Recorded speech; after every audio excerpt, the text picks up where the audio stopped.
નમસ્કાર, હું ડીવી Mehta, chairman genius group of institutions, ગાડી વિદ્યાપીઠ તેમજ પ્રેસિડેન્ટ સ્વનિર્ભર શાળા સંચાલક મંડળ Rajkot.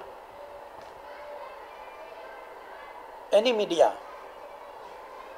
is not an informer, but it is a tutor also. એટલે કે મીડિયા એ ફક્ત ઇન્ફોર્મેશનનું માધ્યમ નથી, પરંતુ એ માર્ગદર્શનનું માધ્યમ છે. ત્યારે અબ તક ચેનલ કે જે સૌરાષ્ટ્ર ગુજરાતની નામાંકિત ચેનલ છે, એ પોતાનું 12મું વર્ષ પૂરું કરી અને 13મા વર્ષમાં મંગલ પ્રવેશ કરી રહ્યું છે. ત્યારે genius group of institutions, self finance school management association તેમજ ગાડી વિદ્યાપીઠ વતી હું અબ તક ચેનલને ખૂબ ખૂબ શુભેચ્છા આપું છું. ધન્યવાદ.